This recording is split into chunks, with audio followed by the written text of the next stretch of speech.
You're tuned in to the Zelos podcast. I'm your host, Rocky Snyder, and I've got another Perform Better presenter on this week. That's Amber Kivett, experiencing the Magik. She's all about Kivett Kinetic Solutions. We're going to dive in just a moment, but be sure to check out performbetter.com. Their 3-day summits in Long Beach, California, Providence, Rhode Island, Chicago, Illinois are something you don't want to pass up. As well as the NSCA National Conference this year is going to be in Kansas City, Missouri, July 16th to the 19th. That's something you're not going to want to pass up either. Tons of information and networking. Speaking of information, if you want to go to my website, rockysnyder.com, aside from the podcast archives, we've got blogs, online content, online courses, and more. And otherwise, you can go to Satanta College for courses if you want a master's degree. You get 10% off tuition with the code RS10. Be sure to follow us on Instagram at Rocky_Snyder. Click the subscribe button. Here we go. Well, Amber, I can't thank you enough for coming on Zelos podcast. You know, it's always good to meet the Perform Better presenters that I have yet to have the privilege of sitting in your session. And it looks like this year we're gonna be missing each other again. But I know somewhere down the road it's gonna happen. We'll be face to face. But first, welcome to the Zelos podcast. Thank you so much for having me today. It's such an honor to be here with you.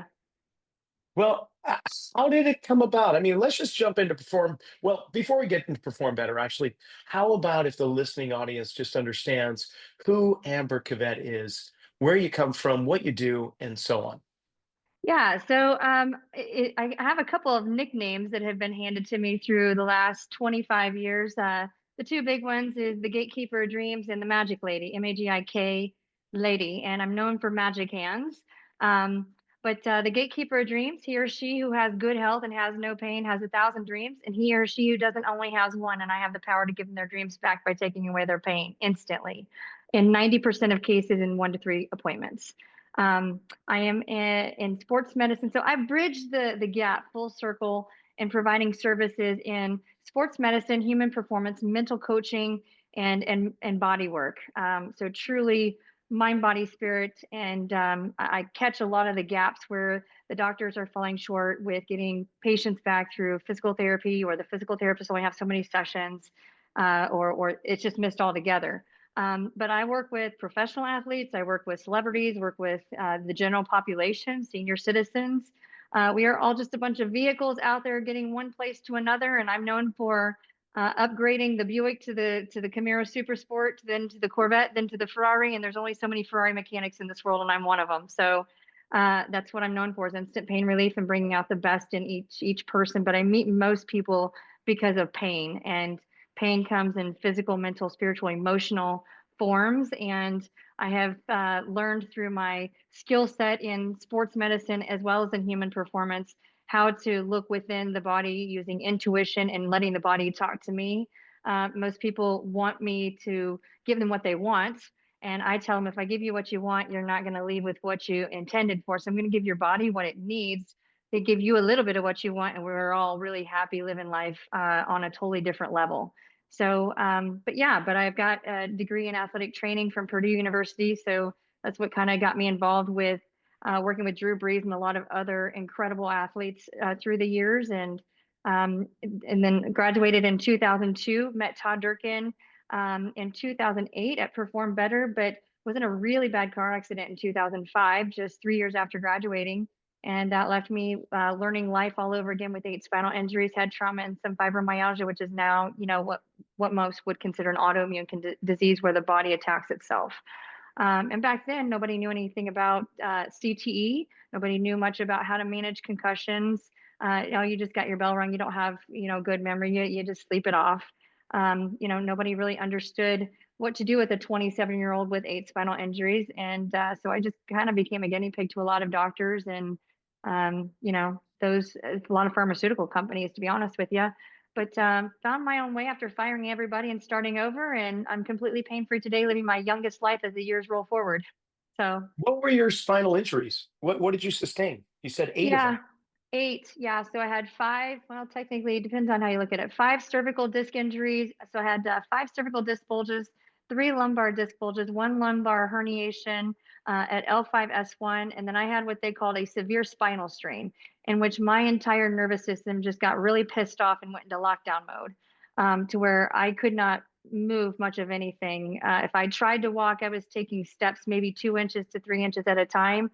Could not roll over in bed. I was about as close to vegetarian state without having a spinal cord injury as one could be, because my nervous system was so upregulated from being the medical coordinator for the World Swimming Championships with very short notice of planning, and just working, 50, 60 hours a week to get that event underway, and just stretching myself too thin, trying to be someone to everybody, but taking care of myself. And then got impacted between a Suburban and a full size van. Took three impacts. The second one knocked me out, drove back into the third. And all of that, all at the same time of being in a new marriage of only 9 months. So just trying to live life. And the Wow. body doesn't like that. So Okay. I had So no short-term memory for 6 months. crazy, not crazy, understandable. Crazy, Oh cray my cray, gosh. totally crazy. But wow. Okay. So oftentimes we have somebody that sustains an injury and they go on this learning journey, educational, and it could come from all sorts of directions, not just a traditional path, but it could be Eastern, Western philosophies. It could be Amazonian rainforest. It could come from all over the place. I'm curious though, before your accident, were you exploring modalities of restoration to the physical frame or to the mental body or emotional state? Or was this something that culminated after your own personal experience? Yeah, no, I mean, I had just sat for my CSCS exam. I had just passed my national board exam as an athletic trainer. I was off and running, doing a lot of sports performance, trying to develop a new sports performance department in a hospital organization for outreach athletic training for high schools. But I had a lot of experience working with elite swimmers. So I was USA medical swimming provider, USA diving medical provider. Just I already understood body work a lot from traveling with Purdue Swimming and Diving back in my undergraduate years. We worked with massage therapists on the sidelines a lot, so I learned a lot from observation of some of the best. One of my favorite mentors is Michael Phelps, massage therapist. I mean, I worked with him on the pool deck for a week, and working with Olympic medalists for that championship. So I was already on path. I already understood foam rolling. That back then we were using PVC pipe for foam rollers, which you know not to do anymore, right? We use that for weightlifting instead, right? um, but no, I understood foam rolling. I understood. I mean, the tiger tails had just started coming out about that time, or the stick had just started coming out.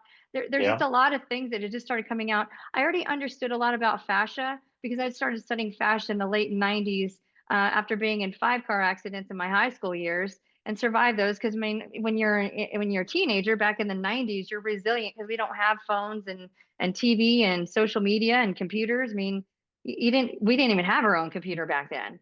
So back then you're resilient, but this left me into a whole different situation. I was just covering high school athletic teams and covering high level events on the side, as just a special interest opportunity.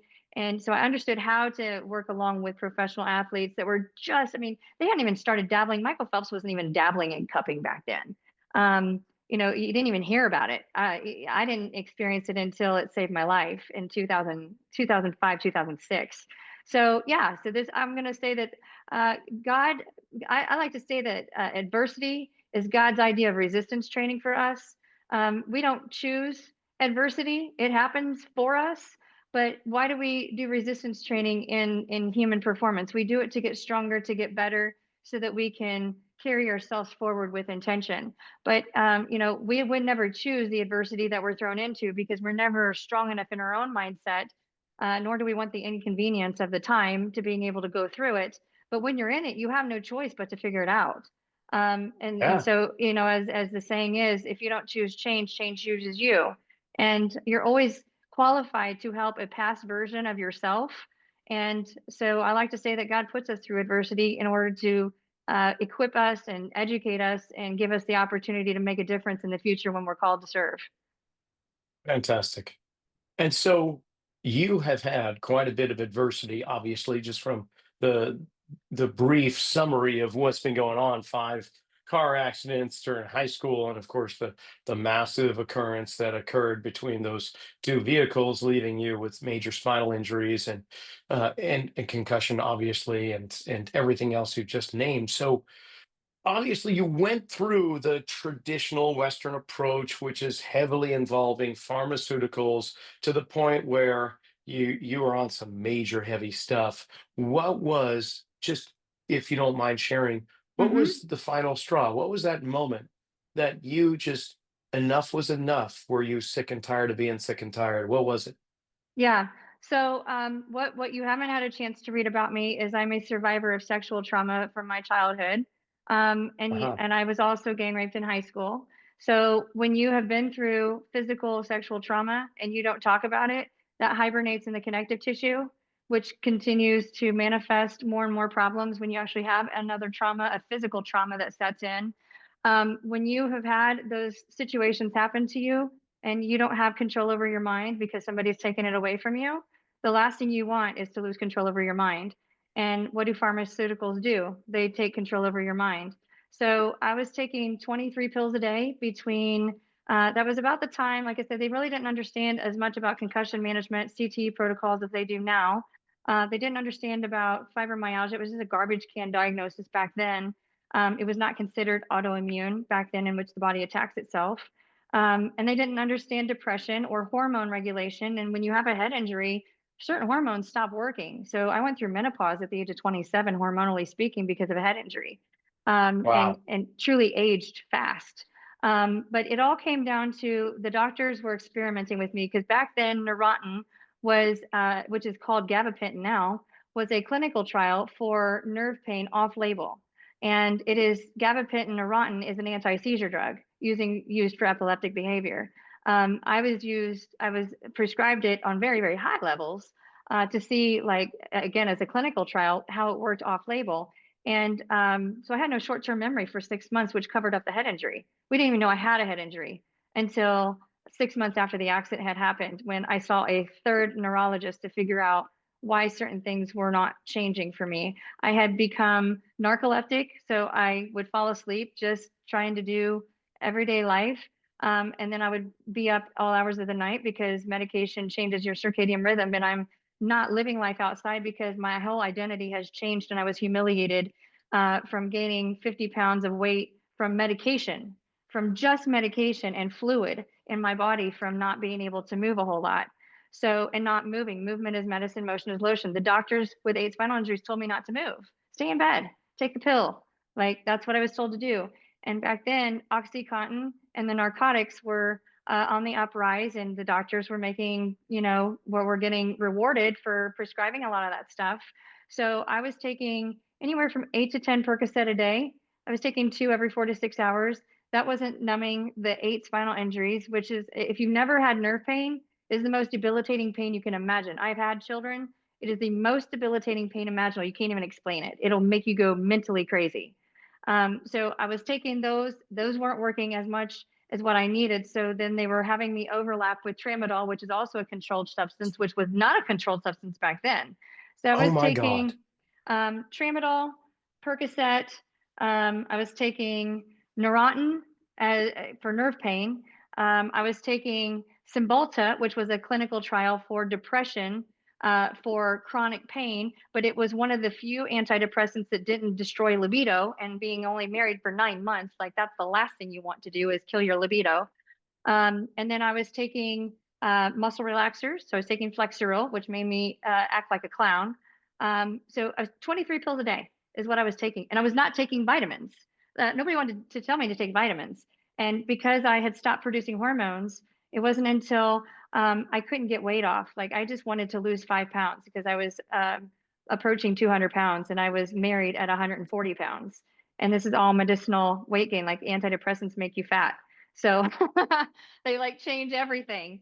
And when you go from not being able to move, and I'm trying to eat because that's the only thing that tastes good, it's the only good I felt, but I didn't develop an eating problem. I just not moving. And when you're consuming calories that you're used to consuming and you're not moving, you get you gain weight. So I went from like a size 8 to a size 14, which changes your identity. And then you see people in public and they look at you and like, whoa, what the hell happened to you? are you pregnant or when's the baby due? And I wasn't pregnant. Like, I'm just large and feeling totally different. I don't even, you wouldn't even recognize a photo of me from back then. But yeah, so Unbelievable. the turning point was I hallucinated one day, and my husband at the time happened to be home and asked me who I was talking to because we were the only two people in the room, and I was hallucinating two people and my friends who happened to be in the corner in the room in my imagination, but I was being overdosed. I was being overdrugged, and what happens when you're taking too much medication? You hallucinate. You go off into la la land. And so when he told me I was hallucinating and I came out of it, it scared the crap out of me, and I didn't want to lose my mind. I didn't want to not be in control. And when I realized that I hadn't remembered certain things, when a family member happened to be helping to take care of me, and I didn't remember her being there at like months before, but I was walking better. I learned to walk normal gait pattern in an underwater treadmill after being lowered into the tank with a chairlift because I couldn't walk down the steps into the water. So it was a humiliating process, being a healthy 27-year-old woman who is loving life and living at the top of her mountain, to being a nobody. And you figure out really quick, when something happens to you, the world doesn't stop. Everybody keeps going without you. So you figure out who your real friends are and who really actually cares. But that was the turning point. Was I hallucinated one day, and after going through sexual abuse and after not wanting to lose control over my body or my mind and not knowing what had happened to me, that's when I said, I don't want the drugs anymore. I will take the game ready. I will go through 25 pounds of ice a day, but we got to find another way. And that's when we found out I had a head injury because I had debilitating headaches that I couldn't tolerate when I went off, when I eased myself off the medication. And that's what led me to finding an Asian physician, who was, knew that I was taking a lot of medication. When I went in to see him a week, I tried to cut off all the medication cold turkey. You can't do that. Not good idea Yeah. with 23 pills a day. No. It made me So very sick. when you say an Asian doctor, are you referring to not only his ethnicity, but that he infuses traditional Chinese medicine into his practice, or what do you mean Yeah, by no, that? no, he's a Korean doc. He was born in Korea, and his father is one of the greatest physicians in Eastern medicine. Doesn't live in the United States, but he had learned a lot of what he does from his own father. And he happened to be in Indianapolis, and I just wanted acupuncture because I had a headache that was so debilitating that the emergency, the Imitrex migraine medication, the Topamax, all these drugs that are supposed to help with headaches wasn't working because I didn't have headaches or migraines from hormones or from like going through things. I had a head injury. I had a concussion, and you don't take those kind of drugs for a concussion. So I ended up in going to his office, and I was still taking a lot of these medications because you can't stop taking them like that. He had me do he had me didn't do drug testing, but he did urinalysis, saliva testing for cortisol levels, and blood work. And I was a month away from having to go through dialysis from organ failure. And I didn't even know I was that close. And he Wow, told me, he said, so you so are, toxic. yeah, he said, the doctors are killing you. You've got to get off of these medications. And I said, that's why I'm here. I want help. And I said, I just have these debilitating headaches and I just want them to go away. I don't even care about the nerve pain. I just don't, I couldn't be awake. I couldn't watch TV. I couldn't read a book. I couldn't do a puzzle. And I was isolated. I'm a newlywed by myself. I couldn't work. So I just wanted to be able to go outside and walk around. But when you have a head injury in the sunlight and your equilibrium is off, if you've been in bed for months, like your equilibrium is off.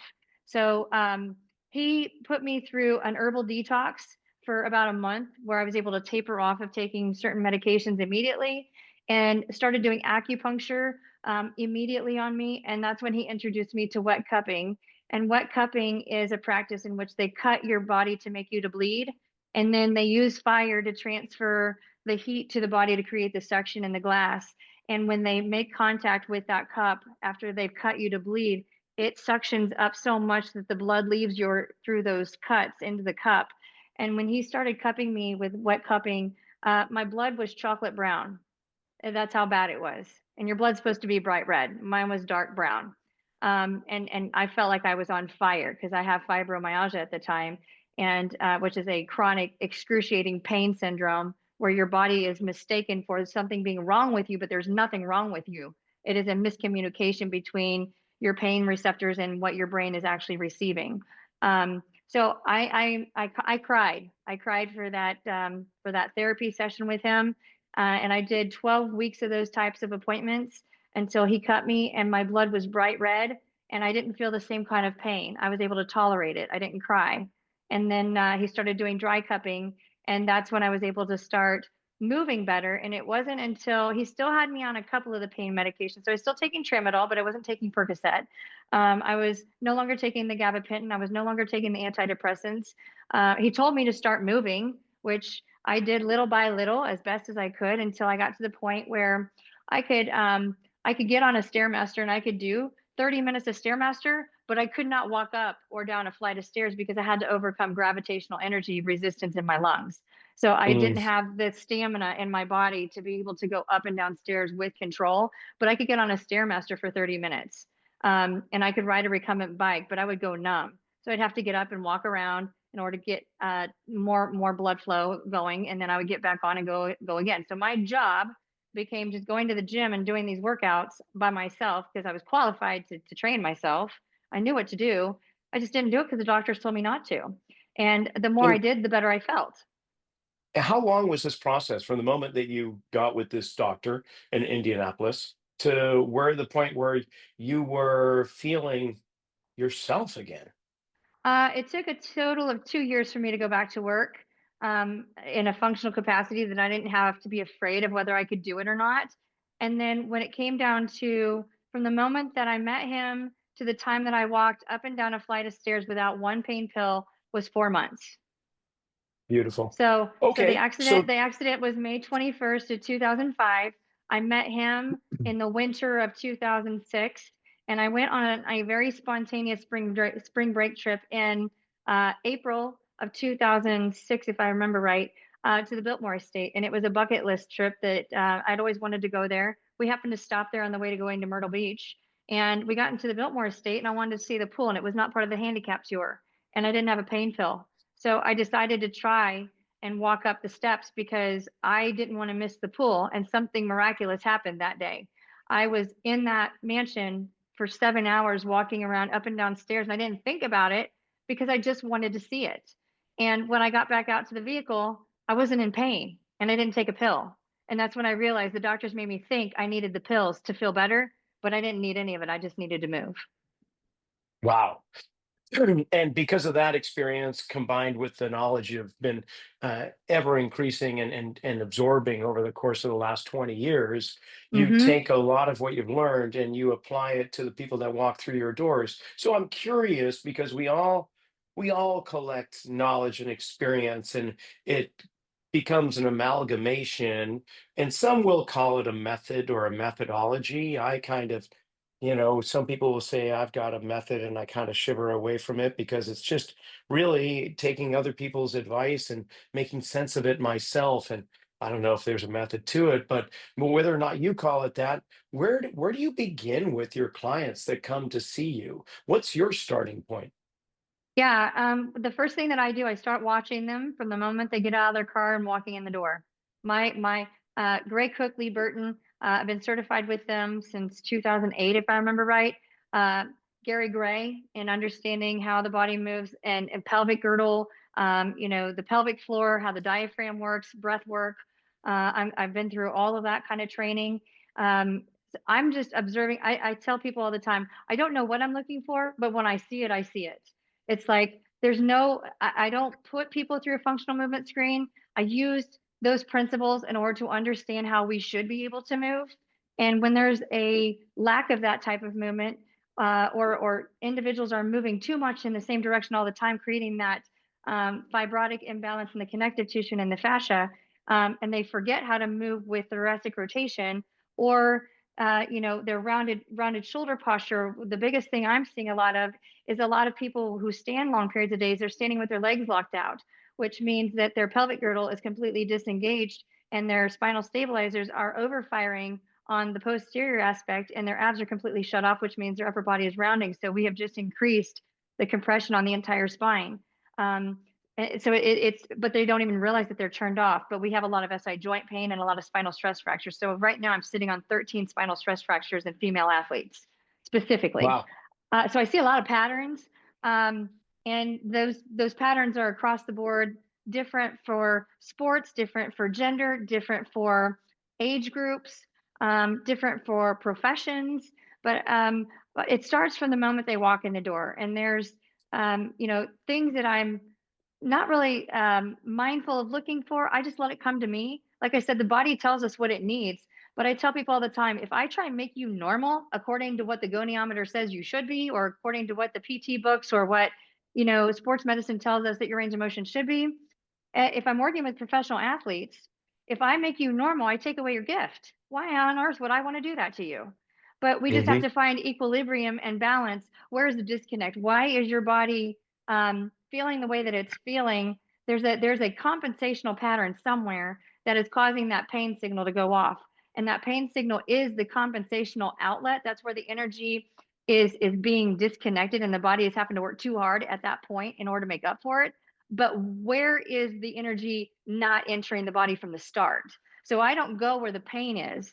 I go and start looking at the feet, because the feet is where everything enters. Like everything is entering through our feet from an energy standpoint. And if we are not loading on our feet properly from the very start, we're missing energy for free, and they have to generate the energy that they're not getting. So that's where I generally start. Is I evaluate by looking at them barefoot, and I work barefoot all day, every day. I look at their feet and I see where their feet are loaded, I have them tell me what they feel. And then I see, how the Achilles are lining up. I'm looking at tone from one calf to the other. I'm looking at knee rotation. I'm looking at all kinds of different things. But I'm not looking to make them normal, and I'm not looking to judge them on a 3-point scale. I'm wanting to figure out where's your pain and where is the disconnect, and is your core firing? Do you even know what the pelvic floor even means? Most athletes don't. So that's huge. But I'm also figuring out, it's a 30-question page. Just check yes or no boxes. Don't give me an explanation. Just check yes or no. But I ask them if they have pain in every orthopedic joint in the human body. I ask them if they're sleeping at night. I ask them if they have depression or anxiety. I ask them if they sit at a computer, if they drive all day. I'm asking them if they have a history or have current pain in certain areas. Have they had a head injury? Do they have epileptic behavior? There are a lot of questions that I ask that nobody else is asking. And I'm not asking where their pain is or to give me X's on a human body model, because I don't care. I want to know what these yes or no boxes are, because I see patterns. And the more boxes that I see checked off, the longer their appointment gets, because I have a lot of work to rebalance them out, because it's connective tissue lines, it's fascial slings that are imbalanced. And when I figure out where that disconnect is and I'm able to unlock that and remold their body by breaking down scar tissue that hasn't been addressed. People go through surgery and doctors don't prescribe physical therapy after a surgery. Here's your protocol, do these exercises at home. But for every scar, like Davis's law, like our body just spontaneously lays a blob of tissue wherever it goes, it goes. And if you're not Let's talk modeling about it, that for a second. that's Let's a talk huge about deal. scars, because I think scars are one of the biggest and most underrated aspect of overall performance and movement. I mean, I have Mm-hmm. palpated scars and drawn them in certain directions where the tissue is happy to go, and suddenly the range of motion in somebody's shoulder has increased dramatically, or Yep. the sensation of pain in a certain area that was symptomatic is no longer there. And it's Right. not, or just having, I had one guy just go ahead and just put your fingers on that scar and go Yep. ahead and sit down. How does that feel? I don't have any more back pain. So Very it, true. I think that's something worth a short conversation. Well, actually, a long conversation. But That's a whole nother what's podcast. right? Wouldn't it be? But let's talk It about is. scar for a second, because I don't think the listening audience and and for that matter, a lot of our colleagues don't take scars into consideration. What's It your is a big take? deal. Yeah, it is a big deal. That's why I invented my own cupping system. Cupping is a plunger for scar tissue. So wherever you have a scar, first things first, if you have an ACL tear and you have a scar from an ACL reconstruction, that athlete has just lost their identity, because they have a blown out knee and their dreams just went right down the tubes. And they're going to wonder for the rest of their life if they're ever going to be the same. Had they had the surgery or not had the surgery, they're ever going to wonder if they could have done something different had I not been on the field, had I not been in that play. So with every scar, this is really important, Rocky. With every scar, there is trauma on that scar. There's emotional trauma. There's spiritual trauma.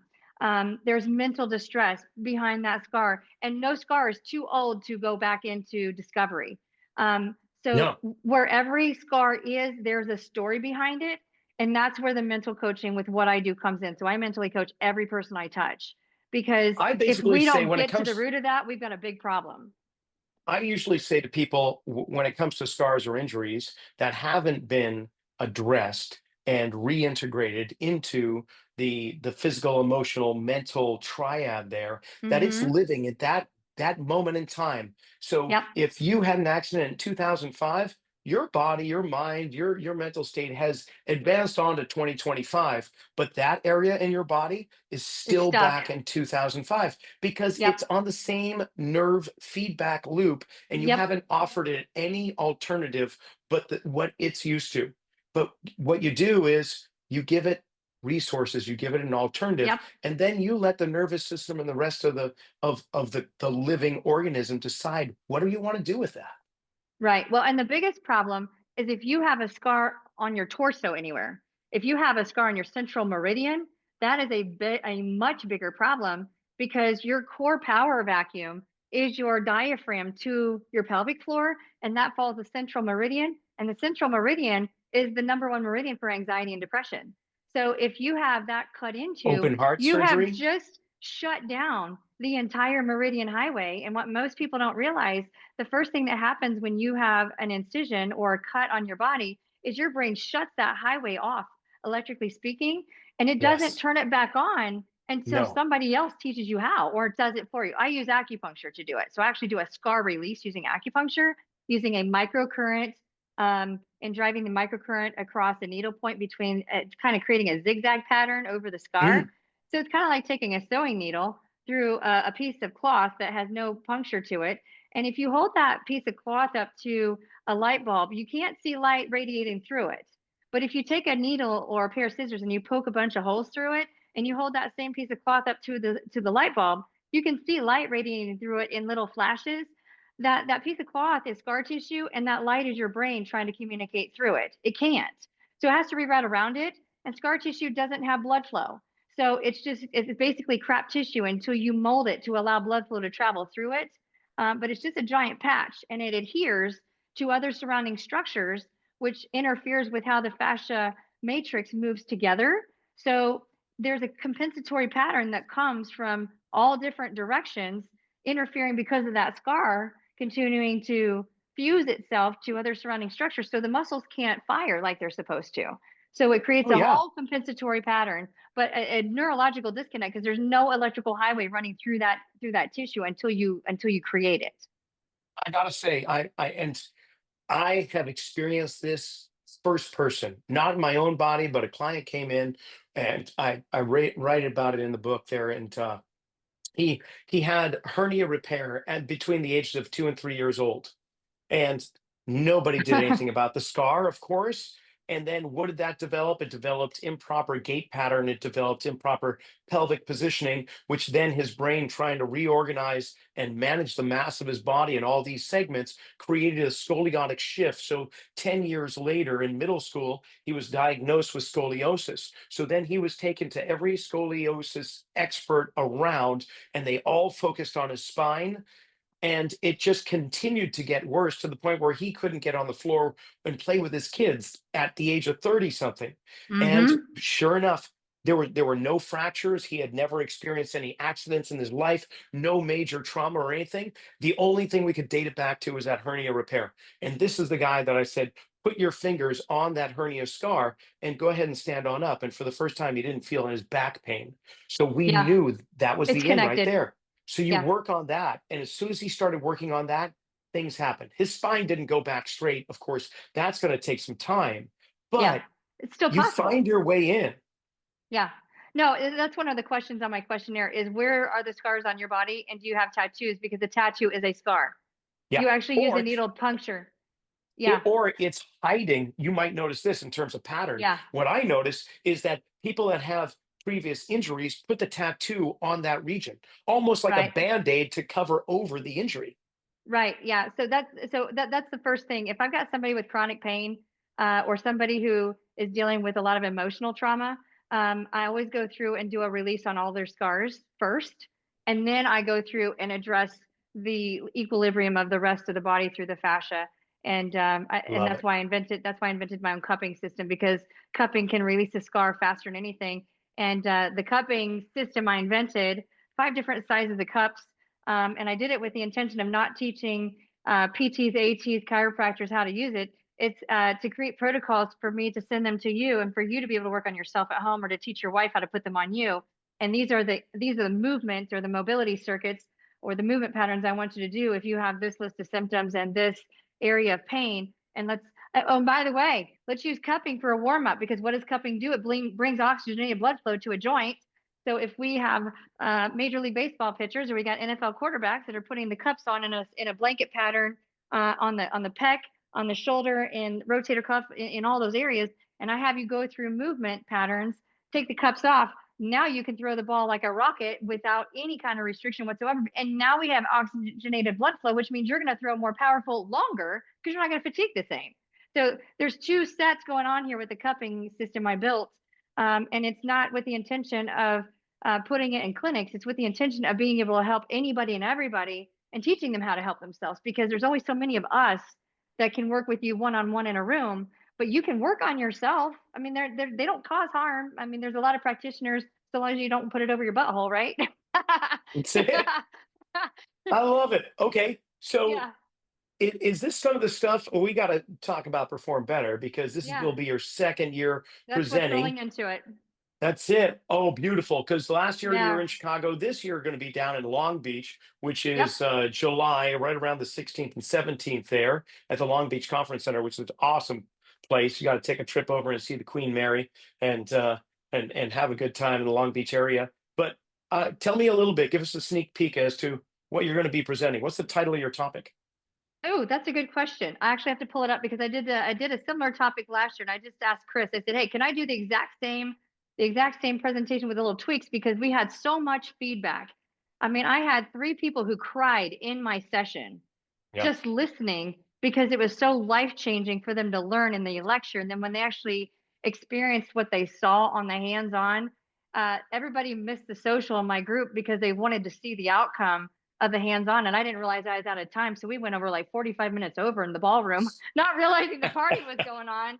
But life-changing. And Chris said we haven't had anybody who has had so many phone calls and emails about one presentation that was life-changing by being in the room until you came in after the pandemic hit.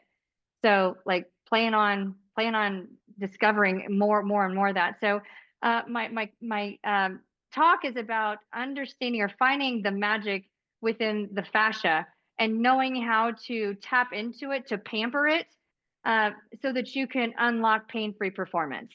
So it's knowing how to hack into the fascial connective matrix, knowing how to pamper it, knowing what pisses it off, and how to help yourself in order to age backwards and perform better without pain. I love this. I mean, we may use different words, but we express the same concepts behind those words, and it's just Yeah.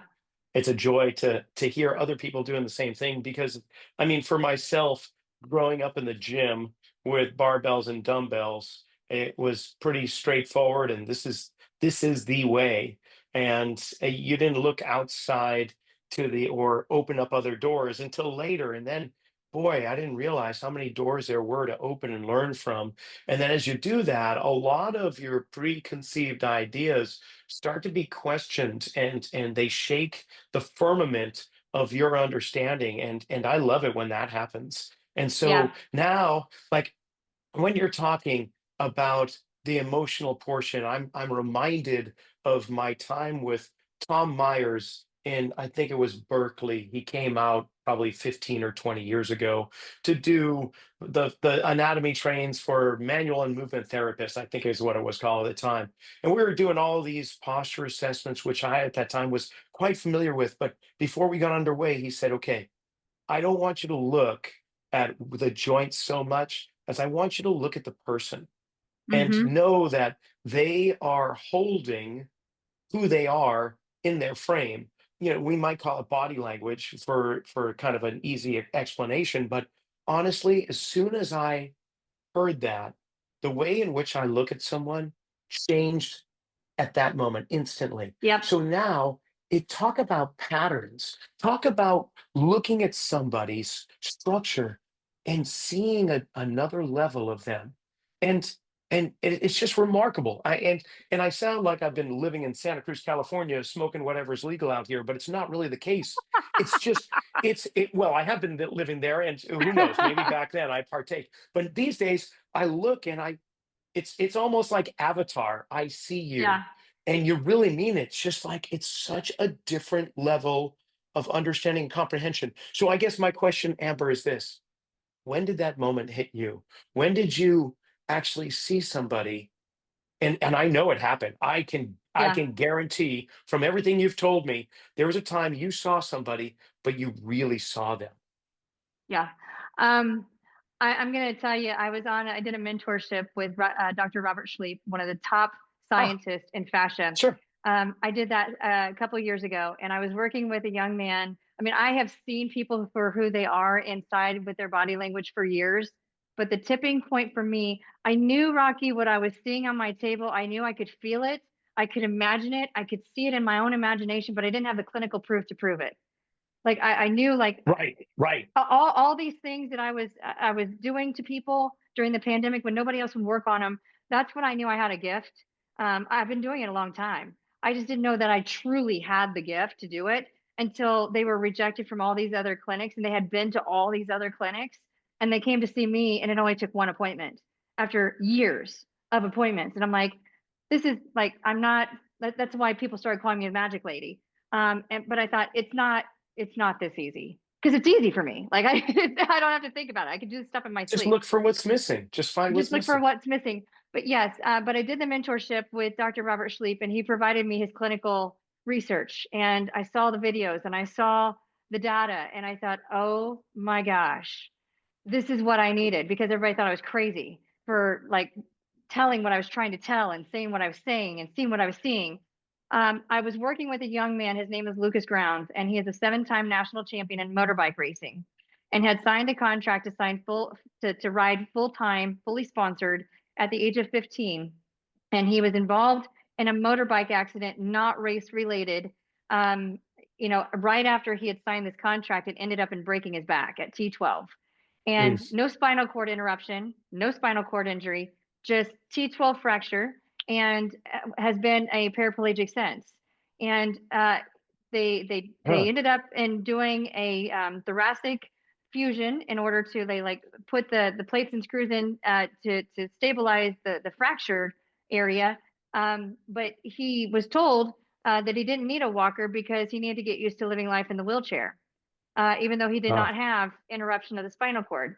And so his parents advocated for him, and he ended up in going to NeuroHope in Indy, trying to learn how to move with the assistance of robotics and different types of technology that insurance does not pay for, and lots of fundraisers to pay for his treatments.